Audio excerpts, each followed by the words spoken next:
युद्ध की परिस्थिति से निपटने को मॉक ड्रिल कर किया जागरूक। मुंडा पांडे ब्लॉक सभागार में सरकार के निर्देशानुसार युद्ध की परिस्थिति में नागरिकों को अपने और अन्य नागरिकों के बचाव के लिए जागरूक किया गया। विकास खंड सभागार में उप जिलाधिकारी, सदर क्षेत्राधिकारी, हाईवे मुंडा पांडे एवं खंड विकास अधिकारी द्वारा आयोजन किया गया। इस अवसर पर मौजूद नागरिक को मॉक ड्रिल कर दिखाया गया। आपातकालीन स्थिति में किस प्रकार से निपटा जाए, किस तरह की व्यवस्थाएं की जाए, जिसके बारे में जानकारी दी। एसडीएम ने अफवाहों पर ध्यान न देने के लिए जागरूक किया। 2 सायरन बजने पर जमीन पर लेट जाएं, कान और आंख बंद कर लें। यदि आग लगने की स्थिति आती है तब उसको कपड़ा गीले कर आग बुझाने, घायल होने की स्थिति से में प्राथमिक उपचार और किस तरह अस्पताल पहुंचाने का तरीका डेमोन्स्ट्रेशन कर दिखाया गया।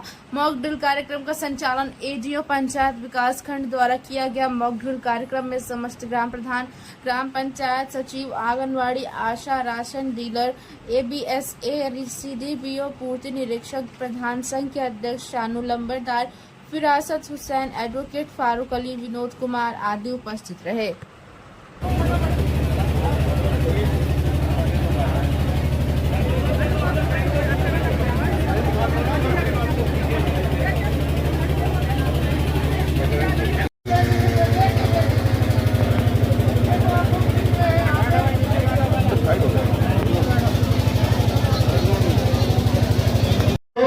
क्या कर सकते हैं अभी आप लोगों को बताया गया होगा, मैं इससे पहले आया होगा, लेकिन मैं थोड़ा सा आपको सिविल डिफेंस के बारे में बताना चाहूंगा कि सायरन तो उसमें कोई समस्या नहीं आएगी, इतना ध्यान रखें।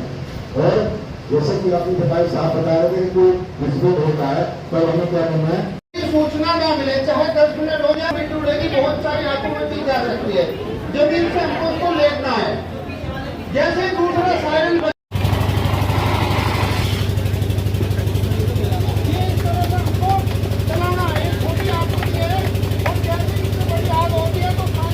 अचानक जैसे अभी चलना है तो उसमें कहीं कोई विस्फोट हो जाता है या कोई मकान में फंस जाते हैं, तब हम क्या करें तो 4 मिनट में आपको शेल्टर में जाना है। उसके बाद में एक प्लेन जो एक ही आवाज सीधा आवाज चलती रहेगी, उसमें आपका इसका मतलब यह है कि आप खतरा टल गया है।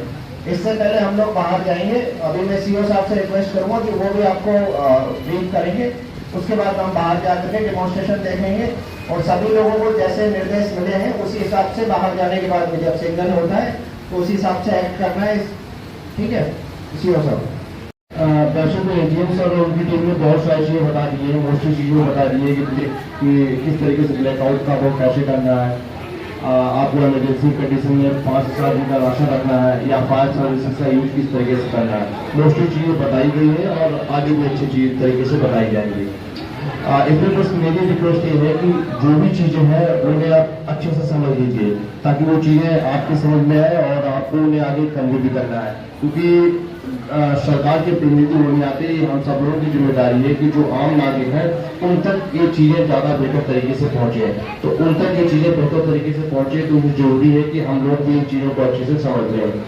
तो ये चीजें अभी समझाई गई हैं, बाद में भी एक आध बार इनके डेमो होंगे, तो इन चीज को प्लीज आप बहुत अच्छे तरीके से समझ लीजिए और इनका प्रचार प्रसार भी अच्छे से कीजिए। जहाँ तक पुलिस के कर्मचारी की बात है तो नॉर्मल जब भी इस टाइप की कंडीशन आती है, बाढ़ या जो इमरजेंसी होती है, तो पुलिस के पॉइंट ऑफ व्यू से 3 टाइप की चीजें जो चैलेंज होते हैं वो आते हैं कि जब भी इस टाइप की कंडीशन होती है तो पुलिस लोगों को शेड्यूल करने में लगी रहती है, तो जो शरारती तत्व है उन्हें थोड़ा सा वो प्रोवोक होते हैं और लूट जैसी घटनाएं बढ़ती है। दूसरा, काला बाजारी या चीजों को जमा करने की चीजें भी बढ़ती हैं। और तीसरी चीज कि चूंकि लोगों में अफरा तफरी का माहौल रहता है तो जो ट्रैफिक की समस्या है वो भी आती है। तो इन सब चीजों को लेकर मैं आप लोगों को इंश्योर करता हूँ कि इस टाइप की चीजों को से निपटने के लिए हम लोग पूरी तरीके से तैयार हैं, हम लोग अपनी पूरी तैयारी भी कर रहे हैं।